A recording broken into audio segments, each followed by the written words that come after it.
And so what I wanted to do was introduce Henley.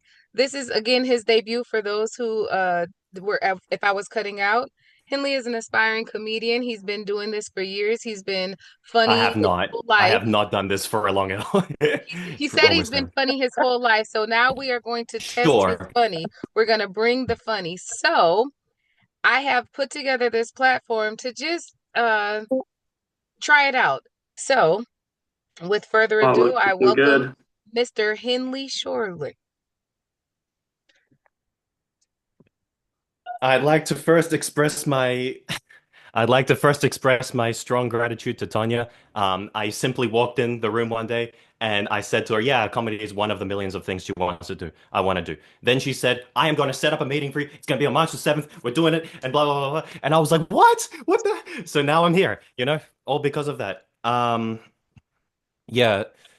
So tonight I'm going to be talking about something that is very near and dear to my heart. It is the most labored topic in comedic history, and yet it is the most ridiculous, the most nonsensical, the most self-contradictory, the most inexplicable topic in the world, relationships.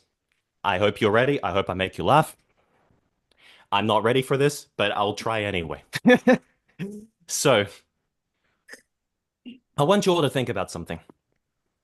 According to Google, on average, you will date 7 people, give or take, before you get married to your spouse in the future. So, what this means is that if you are an average person, which on average you would be, you are going for every new person you date, you can look this person dead in the eye and say to yourself, I have like give or take 1 in 7 chance of cuddling up with this person slowly and then making out with them and then like touching your genitals with theirs and then you get so connected and it's this whole emotional thing and it's to the point where you just love each other so much that you just want to spend your time with absolutely nobody else in the world, and then this feeling gets mutually so extreme that you just have to get on one knee and propose to them, and then you vow to spend the rest of your lives connected as one unity, and you structure your whole entire lives around each other and you do everything together until finally one of you dies. Okay, then hallelujah, you have freedom once again. All right. But while this is true, what you see is men going up to women being like, hey, yo, what's up, fine shit? I'm gonna pick you up at 7, all right? And we're gonna go to Chipotle. How that sound? Okay. And I'm looking at them and I'm thinking to myself, do you have any awareness of what risk you are taking? Like, oh my gosh.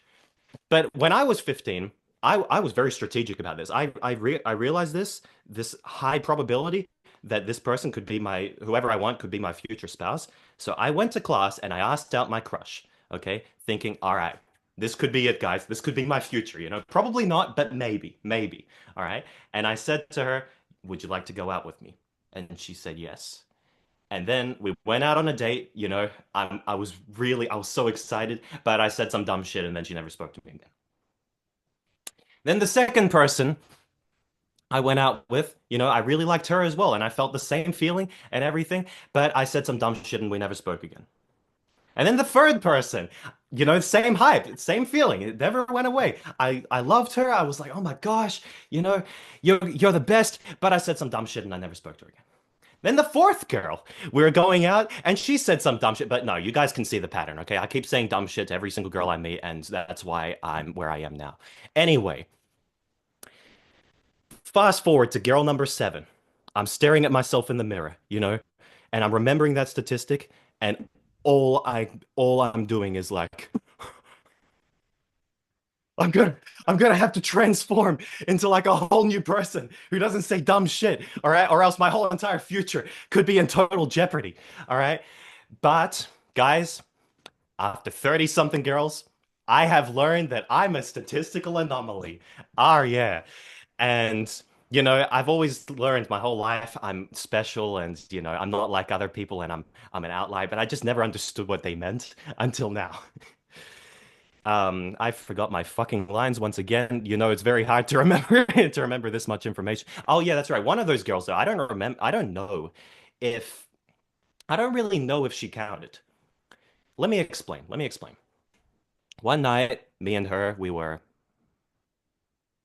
you know what I'm trying to say. We're reading the Bible. No, we're having sex.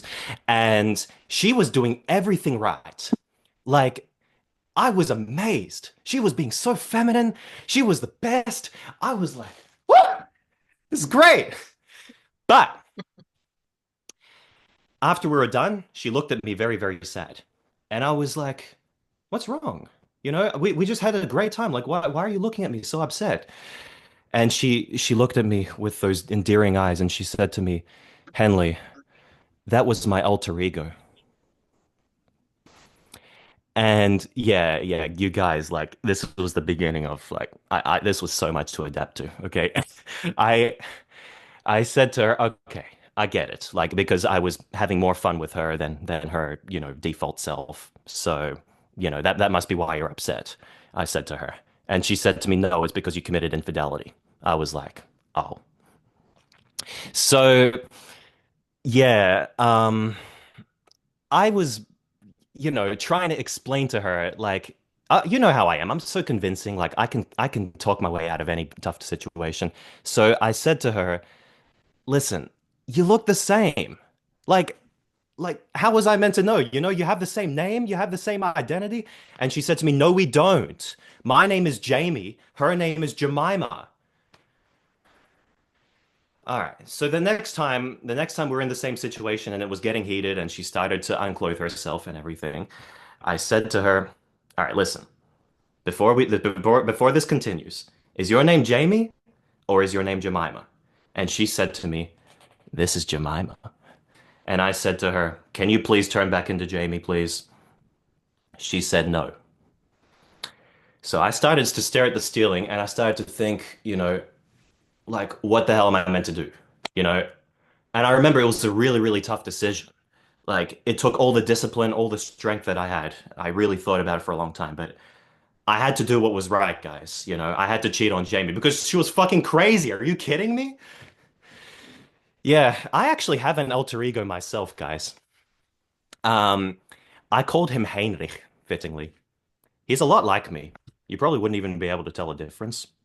Um, if I had to tell you the difference, maybe it would be he just doesn't say, think, or do dumb shit. I think that would probably be the difference. Yeah. And I've tried to explain this to all the people I've been in a relationship with. I've tried to explain, look, I don't actually need to take accountability for my actions because like I have another identity and I don't have control over whether I'm that person or whether I'm me. Like, it comes on when it wants. Like I've tried to be Heinrich 24/7, but unfortunately he just comes when he decides to, you know? They don't get it though. They say to me I'm a narcissist. I don't understand. Like you can have as many identities as you want, guys. You can. No, you seriously can. It's called dissociative identity disorder. Like, I'm telling you, what you need to do one day, if you're in a horrible situation, like once in a lifetime, worst situation you've ever been in your whole life, this is what you can do. You can go get a diagnosis for dissociative identity disorder. And it's not real. It's like a fake diagnosis because you don't actually have it. But they're not going to know because all you need to do is take an evaluation and they can't scan your brain to prove it because they don't have the technology to do that.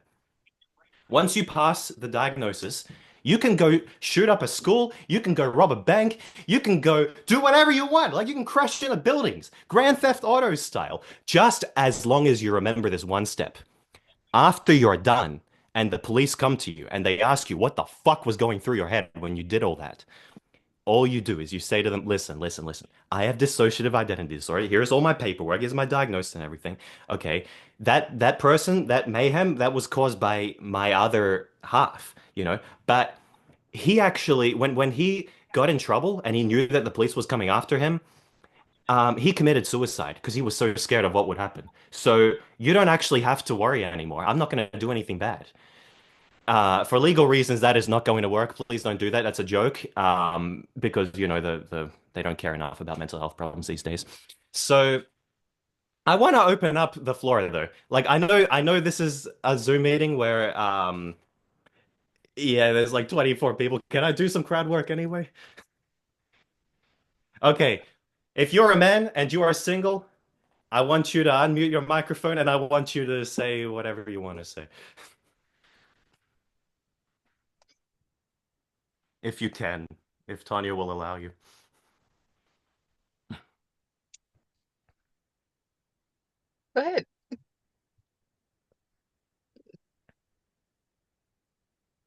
Hello. I don't think this is gonna work. I don't know how many men we have on board, but if you guys unmute your phone, if you Yeah, this is I'm going to have to scratch a few lines because this ain't working. Ohio. Hey, Henley, I can.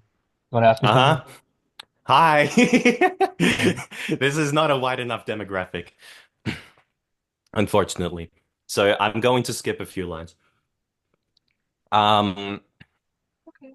a big problem we have. Half the reason why no one is asking each other out is because they're scared that the other person is trying to flirt, or that the other person will think that you're trying to flirt, or whatever, and so you don't even get things initiated because of this.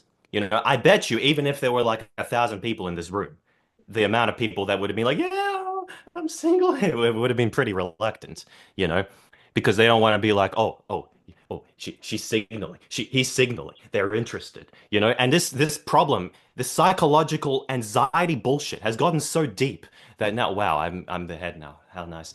So now this has become such a problem for everyone that you can't even walk down the street walking past someone of the opposite sex anymore without having like a that feeling, because then it's like, well, what if they think that I like you, or what if they think that I think that they think that I like you, or whatever, like you think about this. You don't have that many options. You can stare at the ground, but if you stare at the ground, then they're gonna be like, what the fuck's wrong with this guy? Just look at me. My eyes are here, okay? But then if you do look at them, and if you're like, hey, what's up, shorty, or you smile or whatever, then they'll go, they want to fuck me, they want to fuck me, and then if you do nothing, and if you just like the stone face emoji, then they'll also catch on to what you're doing. They're like, I know what you're doing. I know what you're doing. So you can't do anything. You can't do anything. The only thing you can do is pick up your phone and dissociate from reality. That's the only solution. The problem with that solution is even I know that you're trying to do it. I know it because I've walked down the street. I've walked past girls, and in this very artificial way, like when they see me from a distance, they look, and I know what they're doing. I know it because when they walk past me, I'm looking where they're going. They're walking past me, and the moment they step 1 foot in front of me, phone goes down in their pocket and they walk like normal again. It is hilarious. Anyway, let me remember where I am because I've gotten into a whole trance here. Um, yeah, like dating is really, really tough. Like unnecessarily tough. Okay, but people say to me, it's their choice. Really? It's your choice? Like, come on, come on. Try that one on another one, seriously. Um, like so many people I know, they haven't gone out with anyone in such a long time, okay? And I think this is why we have communities like the Red Pill community, the Manosphere, if you've ever heard of either of those two terms. If you haven't heard of either of those two terms, you are a blessed soul. I please keep doing what you are doing. Like you are healthy, you are on fire, okay? But there is now a market out there for lonely men who believe in their heart of hearts that they are untouchable to a woman and they are so grotesque that they will be alone forever. Okay? They genuinely believe this. Like, so now people are mewing. People are literally changing their facial structure. Like, I don't, because they want to resemble Giga Chad. If you look him up online, he's not even a real person. I swear. They are also selling cologne, which is supposed to improve your pheromones, because apparently the ones that God gave you aren't good enough. Anything but becoming a likable person. But think about it though, isn't that so manipulative? Like you're going out one night with a girl, okay, and like she smells you and she's like, "Wow, whoa, now I'm attracted to him. Oh my gosh, this is great. And then she comes home with you, and then you sleep together, and then you wake up in the morning when the cologne has worn off and everything, and she's like, ugh, you smell normal now. What the fuck? I'm out of here. I'll never find someone who's good enough for me. Like, really? But the Okay. thing is, I think this is just a classic example of how our intelligence can get the better of us. I mean, the logic is there, It's like I get no bitches, therefore I'm a horrible human being and God fucked up when he made me. But maybe I'm not beyond redemption. Maybe just if I make 100K a year at least, and then I get a six pack, then the inner man will be awakened, and then I will be a chick magnet, and then I can get anything I want. That is how they think. And guys, I slightly get the logic. Hear me out. Okay, you look at animals, like take birds for example, all right? They have a brain the size of an almond. Okay, they have no strategy. They don't need one. They're not even like Donald Trump. They don't even have a concept of a plan. No.